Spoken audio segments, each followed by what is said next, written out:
Hello, welcome to this latest Travel Weekly Roadmap to Recovery webcast. I'm Ian Taylor. I'm joined today by Alistair Pritchard, Deloitte lead partner for transport, and Andy Gauld, Deloitte UK Aviation and Analytics lead. They're two of the authors of a Deloitte report published in June, a COVID-19 Thrive Playbook, which looks at 5 areas in which businesses can respond, recover, and thrive in a post-COVID world. We'll come to those areas in a minute. But first, Alistair, can I ask you? The report identifies 3 phases: obviously the response phase, the recovery phase, and then a period of thriving in the new circumstances, and sets a timeline of about 4 to 6 months for the response, 10 to 18 months for the recovery. Is that timeline realistic, or would you think there's a need to revise that in light of recent developments? So I think from my perspective, that's still a realistic time frame. I think when we pulled together the report, we were probably seen at the time as being more pessimistic in our recovery view than maybe others. But I think some of the things that have happened in the last couple of weeks have probably borne out that we were right to call out a slightly more pessimistic recovery time frame. So I think that is still a sort of sensible time frame, and we'll no doubt come to it. But there will be different periods of recovery and paces of recovery for different elements of the sector, and so it's quite difficult to put a specific time frame on it, because it will clearly be longer for other parts and shorter for some parts of the sector. But I think broadly speaking, it is still a sensible overall time frame. Okay, and since you published the report, travel has restarted from the UK. Despite the quarantines on arrivals from Spain and Portugal, the restart's been fairly positive, hasn't it? Yeah, I think it has. Businesses have spent a long time preparing for that. At the moment, as you're aware, it's been mainly the short haul operations that have restarted. There are other parts of the travel ecosystem that are not yet really up and running. But for the part that has, I think it's been reasonably positive. I've been saying for some time on other calls and conference calls, things like that, that you're going to have the do's and the don'ts of travel at the moment. You've got people who are really being desperate to get away, and those who actually just for the moment won't travel, and that probably hasn't changed for those that won't travel. But those that really do want to get away, clearly the announcements around Spain mainland, and then 48 hours later the announcements around the Canaries and the Balearics had significant additional disruption for operators. But actually what you've seen is you've got some really pent-up demand and sort of diehard travellers who want to get away on a break, and they've switched into other destinations such as Greece and Turkey because they want to go. So I think overall it's been a pretty positive restart. We've obviously seen some announcements in the last couple of days around additional capacity being put in place. So overall pretty positive.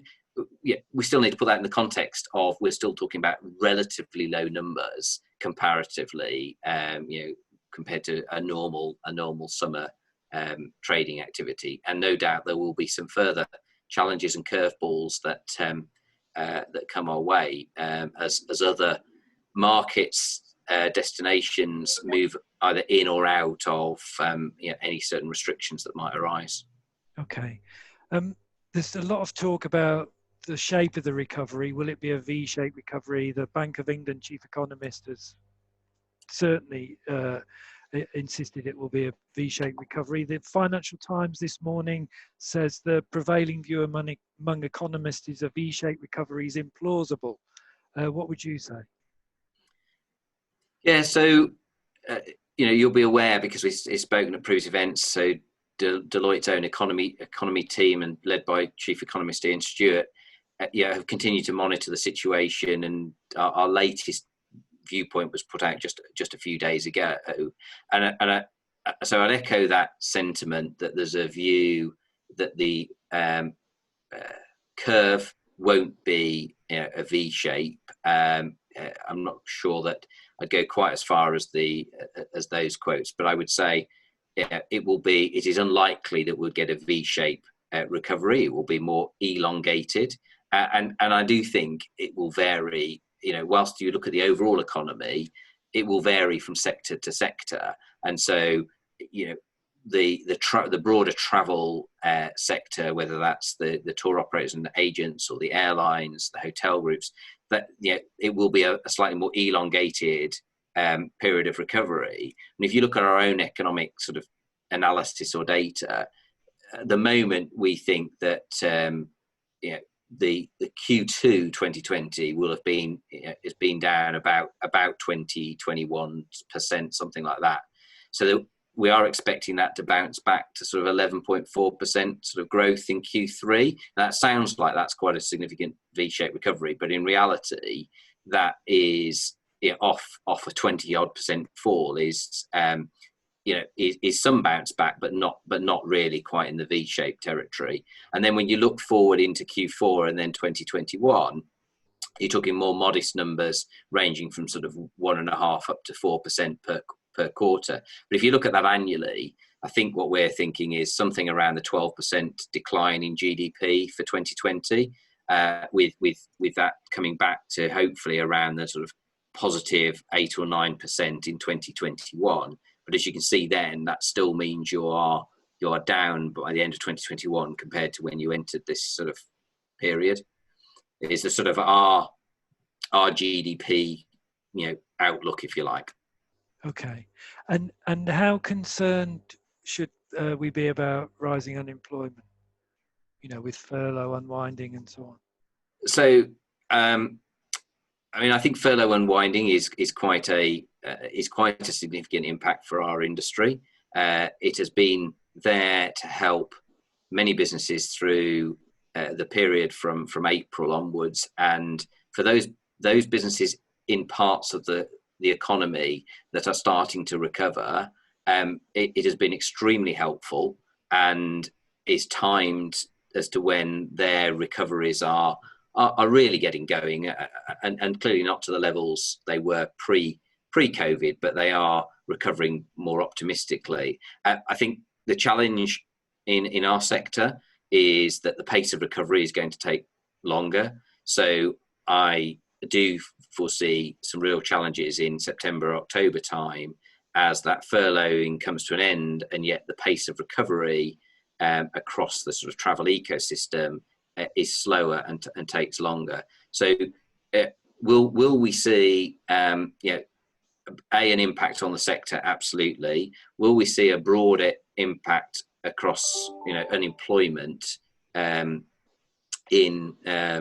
across the UK? Clearly we will have a lot more people that are unemployed. That will have a knock-on impact on their ability to travel because of reduced incomes, and so that is a knock-on factor about recovery. So you will have a pent-up demand of people who will want to travel. There will be plenty of people who have been somewhat protected from that and will still be employed and will still have the money to travel, but there will be a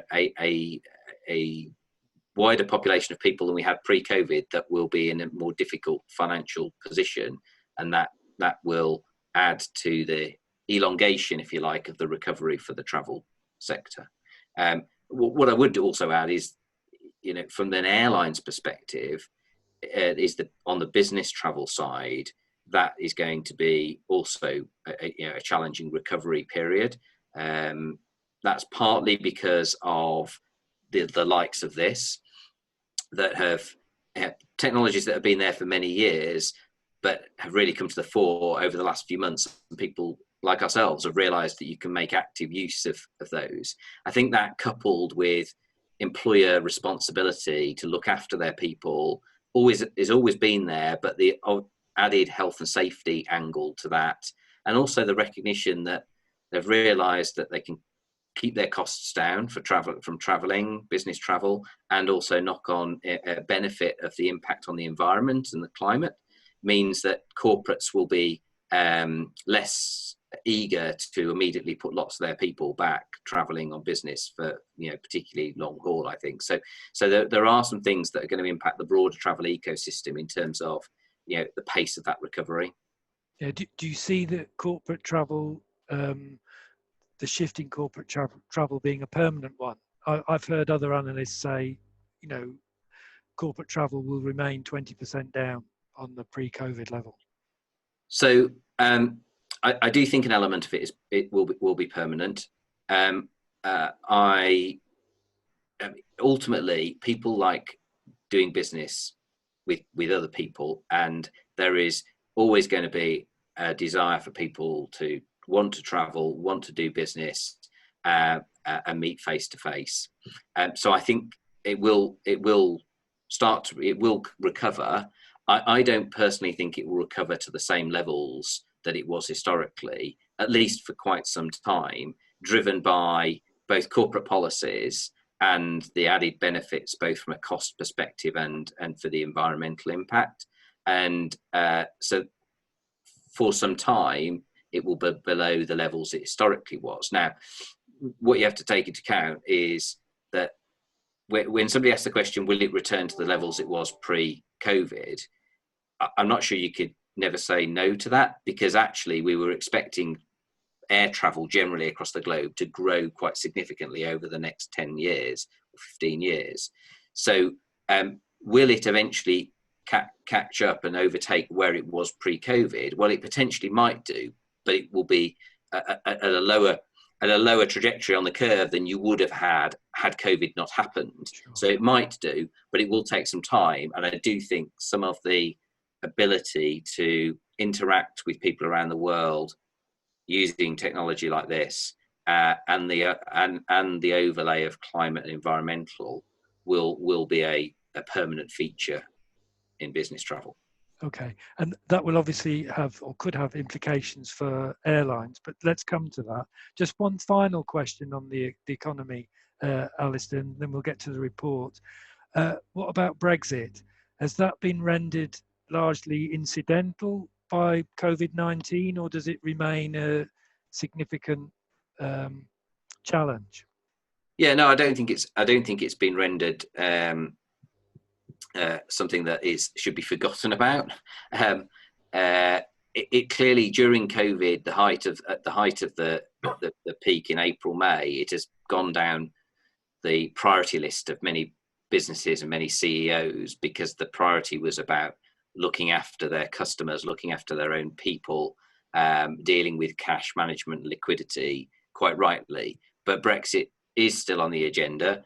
Brexit, interestingly, in a number of calls and discussions we've been involved with in the last couple of weeks, has definitely been higher up the agenda as a topic of conversation.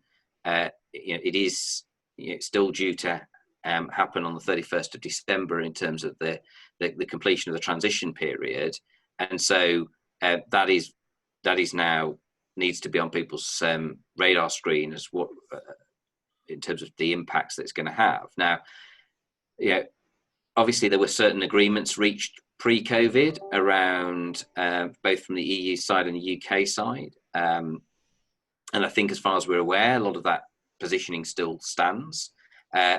Ultimately, the impact that Brexit has is probably smaller than the impact that COVID has had. And so whilst it is important and significant, and it does mean changes to the way that businesses might need to operate, I think the COVID challenges are so much larger that Brexit will continue to move forward, because everybody sees that it's a smaller impact on the overall economy than it would have been otherwise had it not been COVID. Sure. Okay. Well, look, let's get to the report. The COVID-19 Thrive Playbook is available from the Deloitte UK website. It examines the sort of business requirements, recommendations in 5 areas in light of these different phases we've mentioned. In talking about travel, borders and health, the contactless passenger experience, increased collaboration and data sharing, resilience, and commercial innovation. So let's take each one of those briefly. And Andy, come to the contactless passenger experience. All the research I see, including from IATA, suggests that a significant proportion of passengers see flying as unsafe, that it's an area where you're more likely to be infected with COVID-19. So what's the answer to addressing those concerns amongst the public? Well, I think we've discussed this area a couple of times before, Ian, but I think it's around the collaboration between the airports, the airlines, and border agencies to try and think of different ways in which we can make that experience more seamless, provide less contact between different parts of that particular journey, and increase those different user experiences. I think we've seen across a number of different countries at the moment different ways and mechanisms of them trying to do that, and obviously there's been a lot of coverage in the press and around certain airlines and airports expressing their opinions of what they're expecting to see. So I think for me it's around trying to enhance that experience through different ways, contactless being the primary one of those, and driving the appetite of consumers to travel again. As Alistair was mentioning beforehand, we have started to see travel increase. People aren't swayed necessarily, or a majority of people aren't swayed necessarily by some of the restrictions in place, like wearing face coverings, etc. So I think it's about how can we explain away the challenges of that and make sure those risks are limited. I think the key one of that, as I said, is the collaboration between those three key areas. Okay. Collaboration hasn't been is a big feature of all kinds of aspects of the COVID crisis, but certainly collaboration and coordination of the restart of travel hasn't been much in evidence, has it? So are you nonetheless hopeful that we will get to a point where the contactless measures that are being taken will be coordinated across the sector? I definitely think there's a desire for that to happen, and I think most organisations now are more up for that conversation and looking for the ways and means of doing that. They're certainly looking outside of aviation to look at what retail's doing, what other sectors are doing to accommodate this, and how do we want to improve that experience for us as consumers of that service. So I think that's definitely there. I think we're starting to see a number of different trials in a number of different countries whereby we're looking and bringing inside other organisations that have experience in this particular area in those other industries to see what they can learn from that. So there's definitely a drive to do that, and I think we'll definitely see more innovation in that particular space over the coming weeks and months. Okay, so what sort of things would you expect to change, say, for the experience of going through an airport? So I think there's probably a number of different aspects to it. I think that the key drive is going to be around the limitations of personal contact to start with. How do you integrate the health screening aspects to that, and try to drive some standardisation between your inbound and outbound journey, and try to get some sort of seamless experience there. You don't want to be able to provide a set of information at one end of your journey and have to then provide a different set of information at the other end, and trying to make sure everyone's very clear and transparent on what those requirements are. So I think that's going to be one of the key lessons we need to learn and develop and implement over the course of the next few months. I think also then as well, there's also that time, most of us who are leisure travellers like to spend quite a lot of time around the airport browsing or shopping, etc. So I think the retail estate at certain airports will learn from their retail cousins outside in the high street as to what they're trying to do. But also, I think what we probably need to look at is how can we limit the amount of time we do spend at the actual airport itself in the short term. So how can we make that seamless experience of not having to turn up necessarily 2 or 3, 4 hours before a flight, but maybe an hour and a half, to make sure we limit that time where we're in one location at the same time. So there's different ways and means of looking at it. And I think most of the organisations in question are looking at those different types of aspects. Sure. I think. Let me shut the door. The dog. Sorry. I think whilst we've trapped the dog out, I think clearly that does have some wider implications. So with airports focused on how you can make that journey as smooth and as contactless as possible, if that does mean there's less dwell time, there are a couple of immediate, obviously, impacts of that in an airport and to an airport model. So if people are spending less time in retail shops, then that has a direct consequence on airport revenues, because some of it's earned through the food and beverage offerings, through concession arrangements, etc. So what does that mean for the airport, in terms of their financial consequences? And then the other piece that would impact on airports at that point is the operational aspect. So if you do end up with a shorter amount of time to process passengers through an increased level of checking and security and health screening, but also handling their bags so that the bags make it to the aircraft, etc., you do need to look at your operational processes behind the scenes as to how you can affect that swiftly. And that's where also you could see technologies coming in and playing a part. So how in due course do you better communicate with passengers to understand their any delays to flights, or if, for example, you become aware as an airport operator that there is delays or an incident on the motorway that might impact on some people getting to the airport, how do you use technology to more agilely make adjustments to your processes and operations? Now, that's not to say that you wouldn't you wouldn't keep all of your security and screening measures in place, but what it might mean you do is that you make some quick decisions to change your profile of your staff taking their lunch break, for example, because it's a quieter period now and we're going to need more staff this afternoon in an hour's time, because we're going to have a lot of people arriving late for flights that are due to depart, and keeping the on-time performance of aircraft is important to keep the system working with air traffic control, etc. So you could see how technology could play a part in helping make more real-time decisions to the benefit of the consumer, to allow that smoother transition through airports to happen. Sure, that makes sense. But just on the airport revenues, I mean, the airports, especially smaller airports, are being seriously squeezed now by the lack of revenue. The airlines aren't going to want airport charges to go up, but if the revenue when people are passing through the airport declines, charges will have to go up, aren't they? So how's that circle going to be squared? Well, yeah, you also, airports will be looking at their cost base as well. So if you've got, if the model changes about how people use and transition through airports, then, what will your employee base look like in the airport? Will you need different people doing different jobs?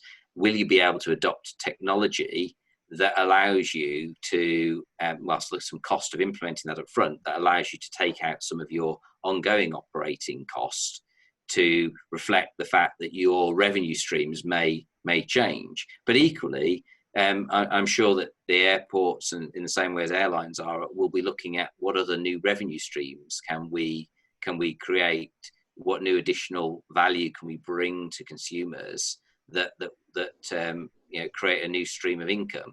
I'm not sure I have all the answers to what those are at the moment, but I can absolutely see how technology can play a part in making that process through an airport more efficient, and knock-on impact would be on your ongoing operating costs if you can get that right. Okay. Well, sorry, Andy. Yeah, I was going to say, no, just a couple of examples of that. I think from my perspective, there's the obvious one is around obviously the flow of passengers through the airport, and how can you reconfigure your operation to allow them to make purchases as they're going through. There's the lessons I think many airports start to look at the high streets, and that link between the brick and the click.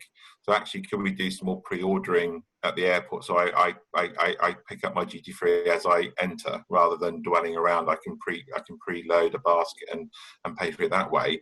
But a lot of airports and airlines now start to look at simulation technologies, and how can I start to make differences to my process, because obviously, as I mentioned, on-time performance, and that's always been a critical driver for the airports and the airlines, and one they've always, in some areas, struggled to determine. But the use of digital technologies and simulation techniques to try and think of ways in which I can make improvements to that particular process. How do I park aircraft around the field? How can I move passengers around the airport, etc., are going to be key to trying to solving some of those problems.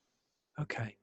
Alistair raised the issue of luggage, and obviously increasingly we've seen passengers taking more and more luggage into the cabin and not checking it in, and there have been incentives to do that, and or incentives not to check it in anyway, in terms of pricing.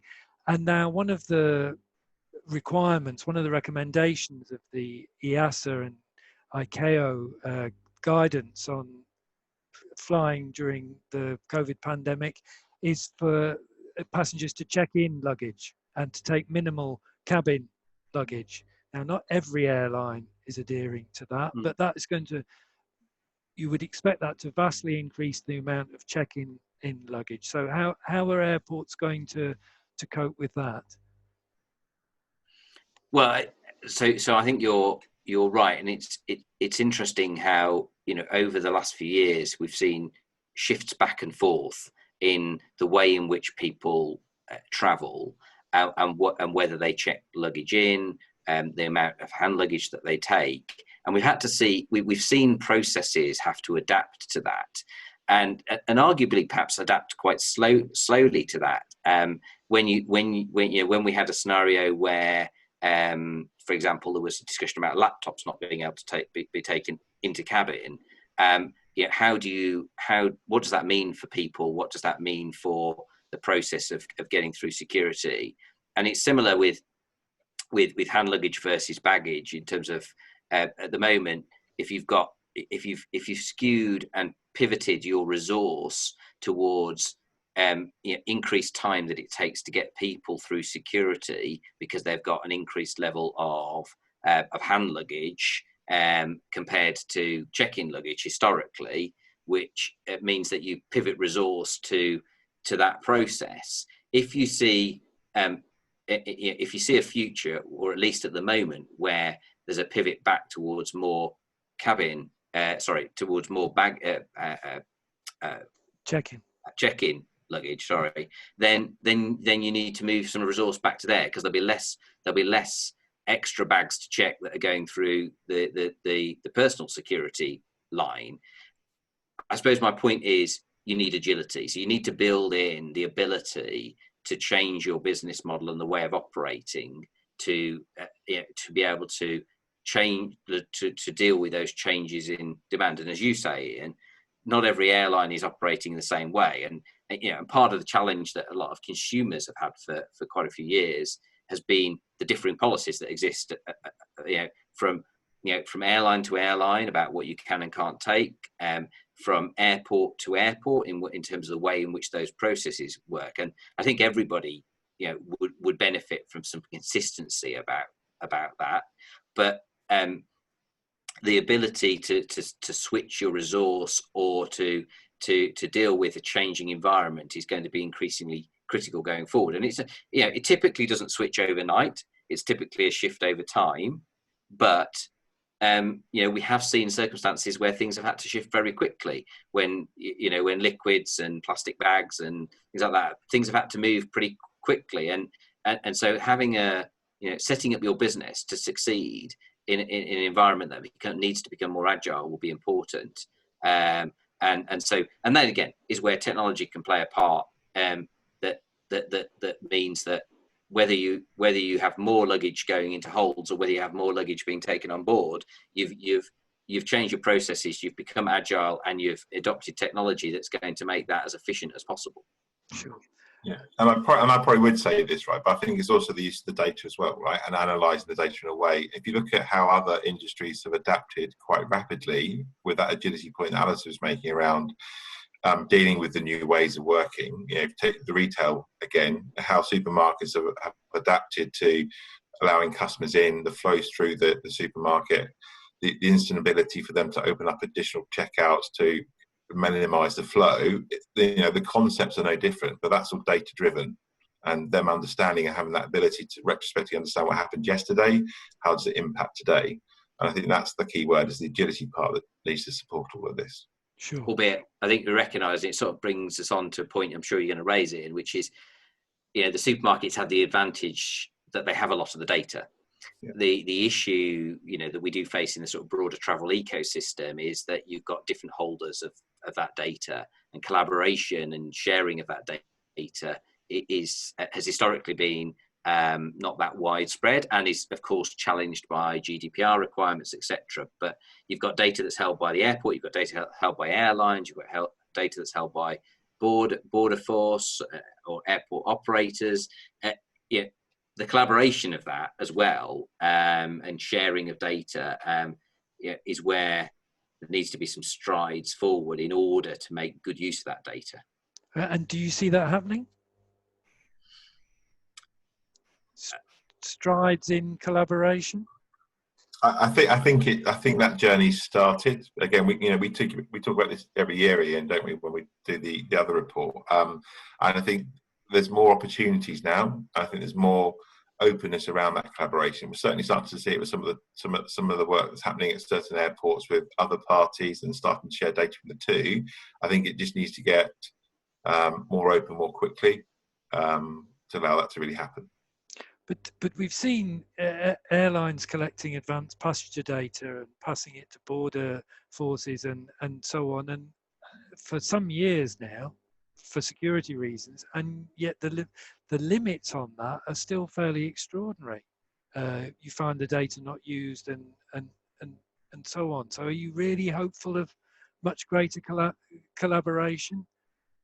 So my personal take on this is that is not dissimilar to the technology we're using right now, that it's been around but hasn't been well adopted, and it's taken this to really accelerate the adoption of this sort of technology. So to translate that into your point, Ian, there has been some sharing of data, and your example is the prime one. It sometimes takes a crisis like this to drive change, and so I am a bit more optimistic actually that those sorts of new ways of working, if you like, and better collaboration and better sharing of information will come, will get at least accelerated. Now, whether that's I'm not sure that's quite the same as thinking that these sorts of things will all be massively improved in the next 6 months, but will it accelerate compared to the journey we were probably on before? I think it will do. Sure. Yeah, and I think, and I would agree with that. I guess the challenge there, though, is maintaining that. So if you think about the last time the industry was hit by a similar type of situation with 9/11, there was a lot of instant sharing of data and information over a short period of time, but that then dwelled off and dwindled, and everyone went back into their normal routines. I think for me, this is about, yes, that sharp spike to open up the collaboration doors and start to share data, but maintaining that speed and that agility, not only in the short term, but over the long and medium term as well. Okay, let's hope for spikes. We don't want to see no. spikes. Travel, borders and health is another area of the report examines in some detail, talking about the health and safety, giving passengers confidence and so on. It talks about the opportunities in collaboration between the industry, airlines, airports, border forces, and so on this. But it's going to be tough for the industry to shape, isn't it? In the end, it's going to be governments and regulators that are going to shape the health and safety requirements, surely. So I think you're right. I mean, ultimately, it's governments that would shape requirements. I think this is, though, where it's really important for everybody to come together to put in place ways that this can operate effectively between multiple different actors that need to take part in somebody's journey, and in some ways that's perhaps the exciting thing about how you might thrive coming out of this, is to actually transform completely the way in which passengers the passenger journey, it could be transformed through the acceleration of the adoption of technology and digital platforms and things like that. So, I mean, I think you're right to observe that ultimately it's governments that set policies, but there is an opportunity, at least in my mind, for the various different stakeholders in the travel ecosystem to play a part in that. And I think we are starting to see that, as we see governments and border agencies around the world, along with sort of airlines and airports, starting to trial different types of technology, whether that is biometric type technology.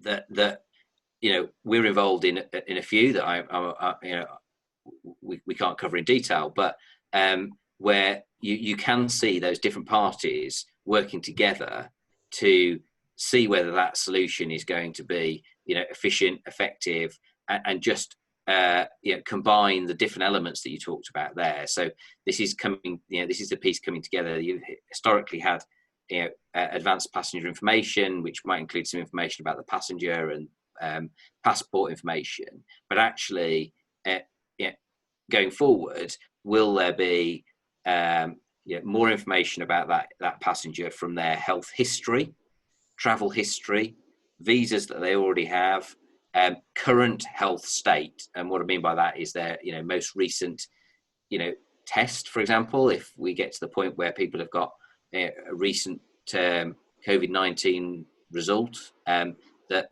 can form part of that effectively digital identity for that individual. So those things coming together, the sort of merging of all those pieces, does rely on all those different stakeholders to work together, and relies on consumers to want to do that. But if a consumer can see the benefit of that, the benefit to them in terms of smoother travel, the benefit to them in terms of ease of process through security or health screening, etc., then consumers will typically adopt that if they can see the benefits of it. So for me, them all coming together we are starting to see examples of it, and I think that again will accelerate. I can see all sorts of potential issues with digital health passports and so on. But Andy, do you agree digital health passports, are they inevitable? I think some form, to Alice's point, some form of sharing of data around me as an individual, and when's the last time I had a test, etc., my travel history, I think will become part of the process. I think it's around those, to one of our earlier comments around the standardization of that, and making sure that those requirements are the same no matter where you go, so we don't get we get that commonality and those standards in place quite quickly. And there's a lot of, I think, thinking around that happening already. I just think if you think about the changes that have always affected when we've had major disruption to industry, there's always a level of change that happens, and a high percentage of that remains part of the normal process moving forward. I think we'll see a rise in the level of information that's required. That might drop off in the future as things start to resemble normality again, or the new norm. So I definitely would agree that sharing of health data and probably other data sets of you as an individual is going to have to be part of the new process. Okay, and just testing. I know we've mentioned testing, and testing doesn't have to happen at airports, but there's a growing call for testing at airports. But airports aren't very keen on the idea of testing at airports, are they? By and large, are we going to see wholesale testing at airports, or testing perhaps for a period on arrivals from red countries, those where there are quarantine restrictions on arrivals? I'm not sure that I know the answer to that. I'm not sure that we could call it one way or the other as to how that will pan out, because there's in some ways, I suppose they are, in my mind, slightly shorter term decisions about how you manage the current situation, rather than perhaps what we're envisaging here is a slightly longer term, how could things change that might become more permanent in the way that people travel? And to Andy's point, is that the lack of consistency around different source markets and destinations around the world means that if you've got, as an individual traveling, and you've got one, if you like, digital identity with a core set of data that's been verified, then in destination, when you arrive at an airport or arrive to check in at the hotel, if they just want that bit of data, and that bit of data to meet their requirements, they can get those bits of data. They might not worry about the other bits. But if you go to a different country and the requirements are different, if you've got that core set of data, then that makes you a more agile individual because you've got that information. So I'm not sure. I don't personally have a view as to what's going to happen in the short term at airports in terms of testing. I think are we going to see a shift towards increased information on individuals that individuals themselves see as beneficial to have and to hold, that allows the ease of movement and travel as we go forward into future years? Personally, I think that's a much higher likelihood to happen now than it was pre-COVID. The short-term routes and mechanisms around testing and how people get comfortable, it's sort of a matter at the moment for government, airports, airlines, and other stakeholders to work through what they want in the short term. It's is that a long-term solution to the problem? I'm not sure. Sure. Okay. Another area of the report is on commercial innovation, and it forecasts at one point a shift in the airline landscape without really going into detail. Andy, what sort of shifts in the airline landscape do you foresee? Well, I think it's maybe an acceleration of some of the points we've covered previously in other conversations around potential consolidation, different destination routes occurring, etc., and an acceleration of other changes that we foresaw happening in the sector becoming more of a reality sooner rather than later. So we touched on some of them around the digital transformation. We spoke previously around blockchain and the sharing of data. You can see that process and method being used as one way of sharing this identity data that we've been speaking about. So I think it's some of those common challenges or common changes we've envisaged happening just being accelerated quicker to happen because of the situation we're currently now in. I think there's more of an appetite now to make some of those changes, to help improve the user experience, to help improve passenger flows through the airport, etc. And now it's the right time, I think, if the industry's ready to invest in the right things for a future better environment, then it's probably now is the right time, even though it probably doesn't feel like it. Okay. I think the other thing, Ian, is you talked about, was mentioned there, consolidation, and that's one aspect. But the other thing is, obviously airlines are having to look at the size of their fleets and the type of aircraft they fly on routes.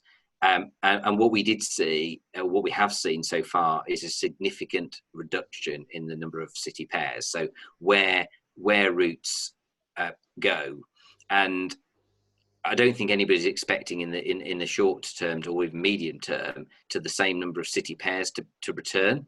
So airlines will look to fly those routes where they've got the highest level of demand that they can operate profitably, and so the ability to go from destination A to destination Z may no longer be there. You may have to, there may only be A, B, C, D, and E, and you have to change. So I think there'll be, at least in the medium term, there'll be less direct city pairs that will be available because as you ramp that back up, there isn't sufficient demand to have all of those routes back on. So that will be another perhaps structural change to the airline industry as well as consolidation. So two quick questions related to that then. Is COVID going to prove a boon for network carriers operating hubs because they'll be able to offer more destinations via the hub? And is it going to be a blow to some regional airports that are going to lose a lot of their point-to-point connections? Well, so that's quite difficult. That's quite difficult, Ian, because absolutely see the point about some, will there be a smaller number of direct, long haul routes, for example, and then some regional connectivity. On the other hand, there will be, as airlines look at their cost basis, flying into some of the regional airports potentially, as opposed to a core hub airport, might become more cost effective. So it's quite a difficult one to call as to how that will evolve. I think it's going to be a really interesting one to watch. And there's no doubt initially there will be less routes, and so focus will be on those routes where there is the most significant demand from consumers to travel on those. But there's obviously a big difference as well between flying to a particular city that's got 2 airports and choosing the one, going to the one that's slightly cheaper and slightly out of town. That's quite a different analysis to where you're flying in and then there is a 1.5 hour connecting flight, for example. They're 2 quite sort of different sets of analysis that airlines no doubt will work through and do. And it's also what aircraft they put on those routes, right? So, historically, they might have flown a particular aircraft on a particular route because they had a certain level of demand for that, and that was the most cost-effective, profitable aircraft to fly that route. If you don't fly all of the same routes, but you fly a smaller number of routes and therefore hopefully have higher demand on those routes, albeit from a lower base in the first place, you may fly a different aircraft that route on that route than you had before to sort of more better match the demand profile. Okay. So quite a difficult, complex analysis, I suppose, that they'll be doing. There's a lot of reassessment going to be going on. Clearly, the report talks about impacts on demand as prices rise and behaviours change. I mean, it's not a given that prices will rise. I suppose Michael O'Leary thinks prices will definitely be lower, certainly next year. But impacts on demand as prices rise and behaviours change. What do you foresee, either of you? Sure, you go first, Andy. So I suppose typically in a scenario like this, sort of basic economics says that you've got very little demand, and therefore typically that means if you've got lots of supply, and whilst everybody's taking capacity out of the market, supply exceeds demand right now. Typically that causes prices to fall. So as demand picks up, you'd expect that to push prices back up. The difficulty is what's happening with your cost base at the same time, because a big proportion of flying is obviously fuel related, and the fluctuation in oil price has been quite significant over this period, and may continue to change quite significantly depending on demand for oil around the world. And then you've got some acceleration in looking at other propulsion technologies that are being driven forward with a pace, and so that could also have an impact.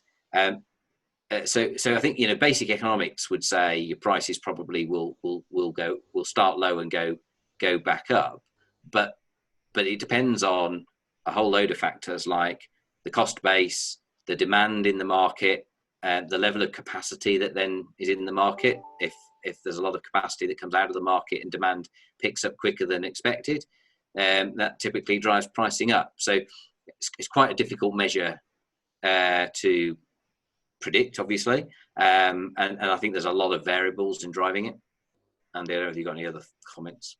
No, I'd agree with that. I think the only additional one I'd add into that as well, it's based on the demand point, but also how does this pandemic resolve itself or mature over the next course of the coming weeks and months. And I think it's going to be down to that and what we as consumers want to do that will drive most of that behaviour that Alistair mentions.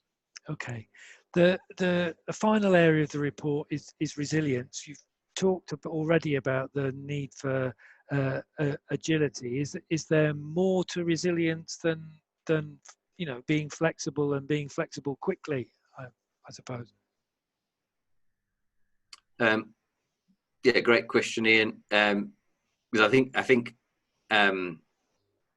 agility and flexibility is important, but resilience is broader than that, I think. So, how well are you funded and financed? What does your balance sheet look like? And have you got the capacity in both your financial position and maybe in your human resources position to absorb other shocks that may arise? And they may be, they may be very different to this pandemic in the future. It might be other sorts of incidences that arise, and hopefully not as significant as this. But have you got the capacity within your business to withstand that? And I think capacity is broader than just financing, funding, liquidity. It is resources. It's have those people have the experience of dealing with significant change. I mean, as an industry, generally is well prepared, very resilient, has had to deal with all sorts of issues in the past. But equally, I don't think there were many that were prepared for an incident of this sort of scale and magnitude. And that's not a criticism of this sector. That's, I think, across lots of businesses, across lots of sectors. And so the question is, you can't necessarily use history as a good predictor of the future. And so there could be quite a different type of incident or event across the globe that impacts going forward. And how do you build both agility and flexibility, but capacity in both financial and resources to be able to address that? And also, and I'm sure Andy would comment on this, is how can you use data or simulation to test how well you would deal with future incidences? Because there's a lot to think about when these things happen. You've got to in the case of our industry, you've got to deal with lots of customers who are probably all over the world. And how do you repatriate people? How do you look after people in lots of different places? You've got to look after your own people. What does that mean? In this case, it was getting everybody to work from home. It was unfortunately laying off staff, furloughing staff, but looking after their own their own health and safety. But then you've got communication, and how do you communicate with all those stakeholders, your own people, your own customers, your own board, your own investors, etc. And so actually, there aren't many businesses that have quite robust plans around how do you deal with all of that.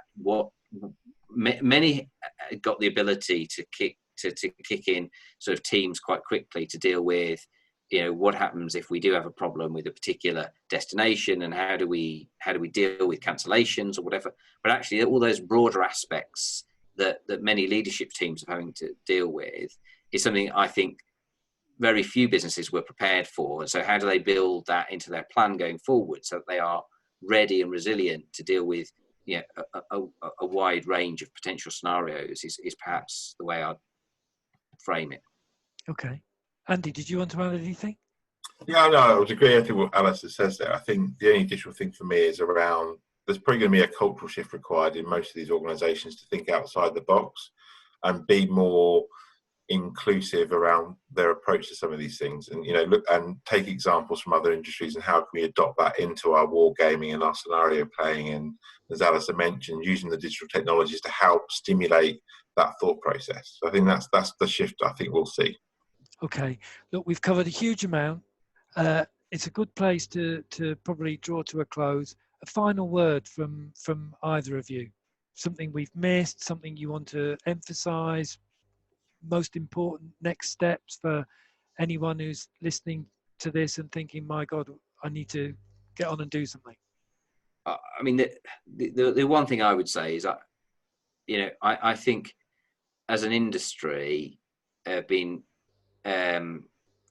hugely impressive through this. It is the most significant thing that any of us have ever faced in our careers, and I think the industry has approached it very very professionally, very admirably, trying to do the best things at all times for consumers, for their own people, and should just take stock of that. I think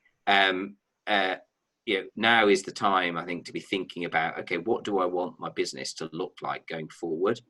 How does my business model pivot? How do I innovate what we do? Because it's very difficult right now to predict how big each business is going to be, what the number of passengers are going to look like, what travel patterns are going to look like. And over the last couple of months, I've had a lot of experience of working through models with companies as to what they are forecasting out, etc.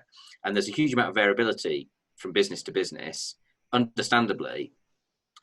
So actually setting yourself up for being agile and ability to operate in a different way going forward, adoption of digital and technology to help with that, and be ready for how you can look after your customers and your people as you go forward, are all the things I would be thinking about learning coming through this. And the leaders of the businesses at the moment across the sector have done a fantastic job in dealing with this in unprecedented times, and should be congratulated for that. And now it's about how do they get the business set up for the future, of which I am confident that people will want to travel again, and either business travel or going on holiday. Yeah, I think from my perspective, actually, it may not feel like it, but I'm actually quite excited about what the industry could do in the future now. The opportunities this gives them to make some of the changes we've always talked about, and implement some new ways of working, some new experiences for us as consumers. And I actually think as we move through this, the recovery to the thrive phase, I'm quite excited by what that opportunity brings. I think for me, it's around, let's see what the future holds, adopt all those things that Alistair mentioned, and let's get back to travelling again. Good. So reasons for optimism for both of you. Thank you very much, Alistair, Andy. I look forward to speaking to you again soon. Thanks, Ian. Thanks, Ian.